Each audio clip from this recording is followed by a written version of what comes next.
ఈరోజు నేను మాట్లాడబోయే ఏ కూర పేరు ఏంటంటే మటన్ గ్రేవీ అండ్ చపాతీ కానీ పరోటా కానీ. ఫస్ట్ ప్యాన్లోని కొంచెం ఆయిల్ పోసేసుకొని ఫైన్గా చాప్ చేసిన ఆనియన్స్ చిల్లీస్ వేసేసేయాలి. ఒక చిన్న బ్లెండర్లో నేను ఒక టమాటో కూడా జస్ట్ ప్యూరే చేస్తాను అనమాట.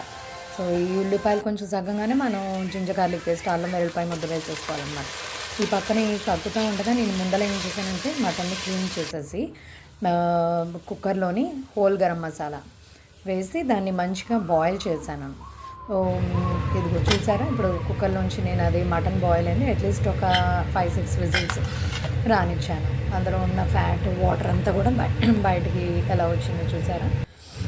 తర్వాత నేను ఏం చేశానంటే మీరు గ్రేవీకి నేను థిక్ కర్డ్ తీసుకున్నానండి, పెరుగు తీసుకున్నాను. అందులో కావాల్సిన గరం మసాలా, చిల్లీ పౌడరు, తర్వాత కావాల్సిన మసాలాలన్నీ వేసేసి బాగా ఉప్పు తగినంత ఎన్న వేసేసి కలిపేసి ఈ మటన్ ఉల్లిపాయలు సగ్గిన తర్వాత వేసేసాం కదా, అది దగ్గర అవుతుండగా అప్పుడు ఈ కర్డ్ కూడా అందులో వేసాను.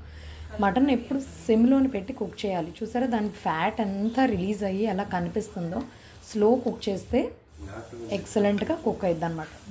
దాన్ని రైస్తో కానీ లేకపోతే పరాటాతో కానీ దేనితోటన్నా సర్వ్ చేసుకోవచ్చు, మీ ఇష్టం. త్వరగా అయిపోద్ది. ఇందులోని పెద్ద నేను జీడిపప్పు పేస్ట్ తర్వాత ఆ పేస్ట్ ఈ పేస్ట్ ఏం వేయలేదండి. సింపుల్ ఈ గ్రేవీ రావడానికి మటుకు నేను యోగర్ట్ అది